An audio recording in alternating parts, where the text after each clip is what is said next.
Hey everyone, this is Mike from the Comic Book Trove, back today with another book review, and today I'm going to be taking a look at the first volume in a set of pretty interesting books. I've got here the Tomb Raider Archives Volume 1 from Dark Horse. This book published a few years ago now, probably about 6, maybe even close to 7 years. It's been a while. And then there are also 3 subsequent volumes that I've got here, volumes 2, 3 and 4. Between these books, they collected the full 50-issue 1990s Tomb Raider series, which was the first Tomb Raider comic book series. This first volume here, which I'll look at today, collects the first 15 issues of that series, and the rest of it being collected within these books here, which I may well move on to and discuss those as well. But I'm going to start at the beginning with it. If you're a Tomb Raider fan, this is probably something that might pique your interest if you aren't familiar with the material. It might be something you want to see a little bit more of, and that's what I'm going to do today. I'm going to showcase it, discuss it a little bit, share some of my thoughts as a Tomb Raider fan, and we'll just see if this is something that might be worth picking up or at least keeping an eye out for. So stick around and we'll take a look at the book in some more detail. Alright then, so here we are with the Tomb Raider Archives Volume 1, and this book and the other 3, the 4 books in this set, they're all a really nice looking, well-designed set of books. I think it has to be said, they're all hardbacks, they're all pretty big, they're taller than a Marvel or DC omnibus, they're the same dimensions as Big Damn Sin City, also from Dark Horse. So if you're familiar with the scale of that book, this is basically exactly the same as that, albeit with a smaller page count, but the rest of it, yeah, pretty big book.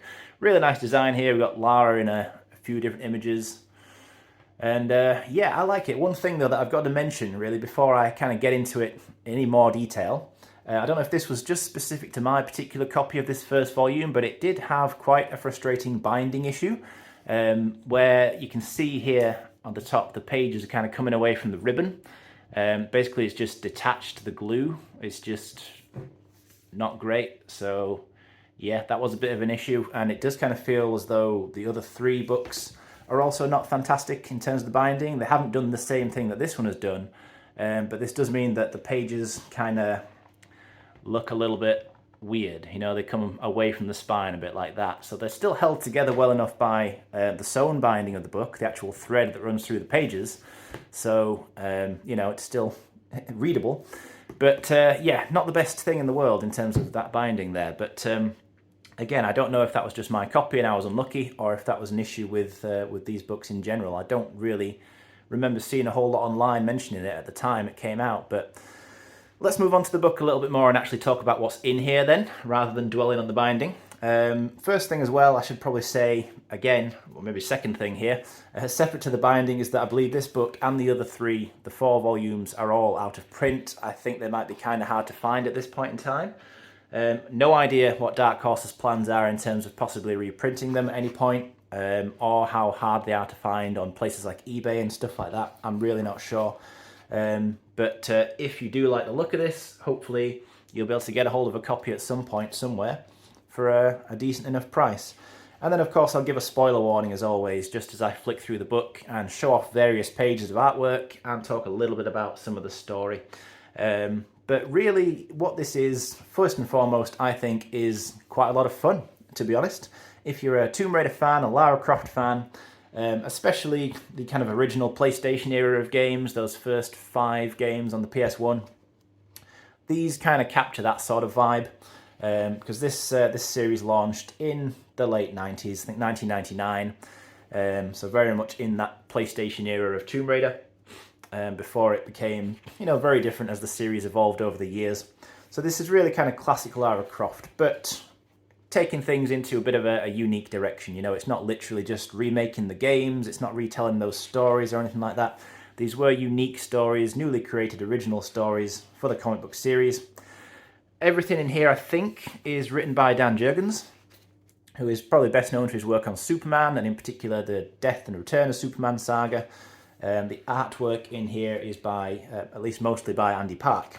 And I've got to say, it's some really nice looking artwork. It captures that mid to late 90s kind of vibe, in particular the Top Cow style, because these were originally part of Top Cow Comics, although owned and published by Dark Horse here, as they owned the rights to Tomb Raider comics at the time. And the stories, yeah, they're all pretty fun. They're just kind of a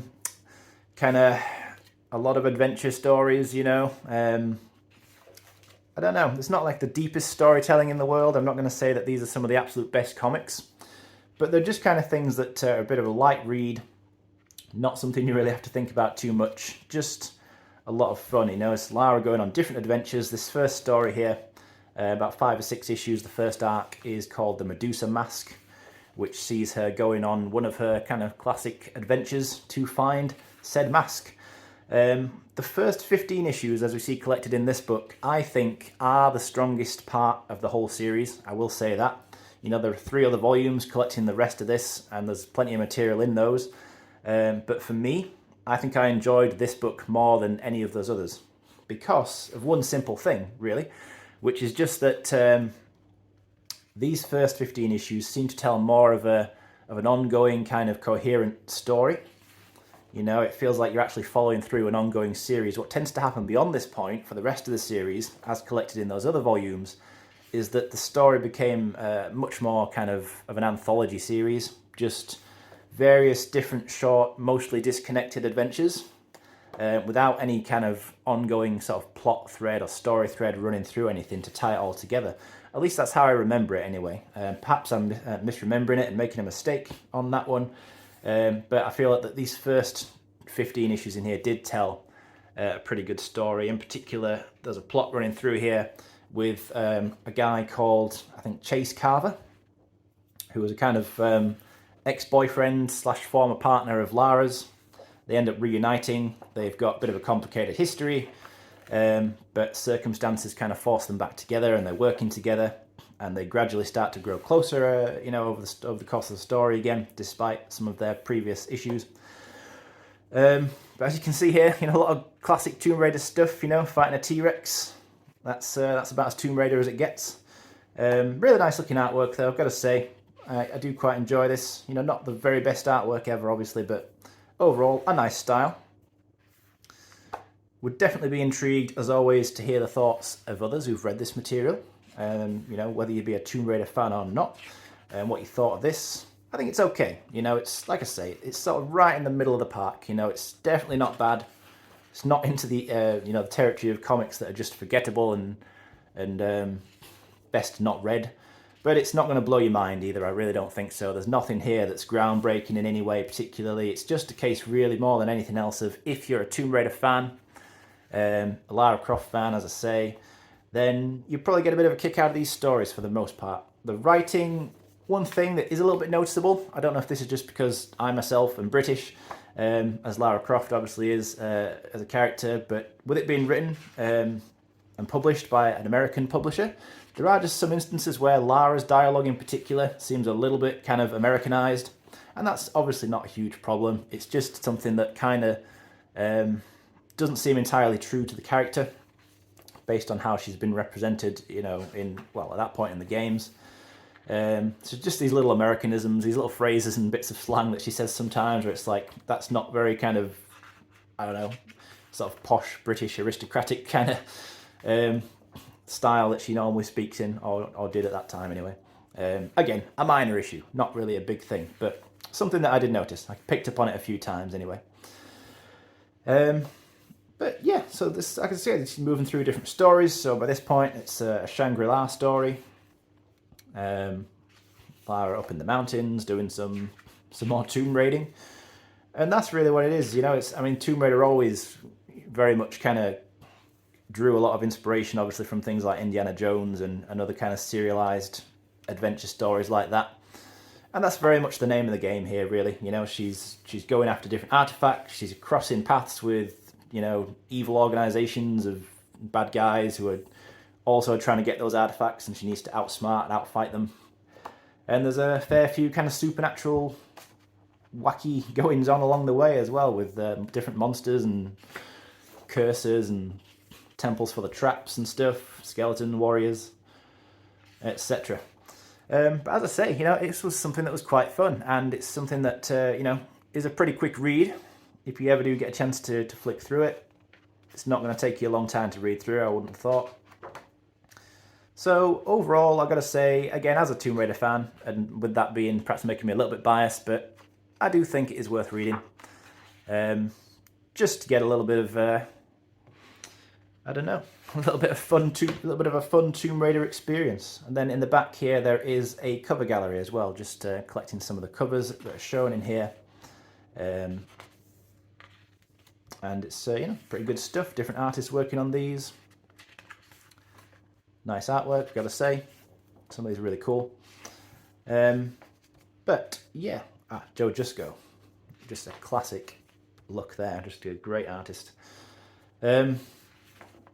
Yeah, some really cool stuff in here. Michael Turner there, rest in peace, the late great Michael Turner. But yeah, do let me know if you've ever read this material before, what you thought of it, or is it something that intrigues you in any way? Is this a book that you've maybe had on your radar already? Or if not, I don't know, is this now, maybe it's a case of something you do want to keep an eye out for, or not, as the case may be. But that, as they say, was a look at Tomb Raider Archives Volume 1 anyway. As I say, just that binding issue that frustrates me more than anything. The pages are all over the place. It's probably quite easily fixed. I've just never really had a proper go at doing so. But yeah, so there we go. So that was a look at that. Hopefully that was interesting and insightful. I'll probably get on to looking at the other volumes at some point. Certainly can do that. Let me know if you'd be interested in seeing those as well. Happy to do that if so. But as always, thanks for sticking with me through the video and watching it all the way through. If you have done so, I appreciate that as always. And I'll be back again soon to discuss something else.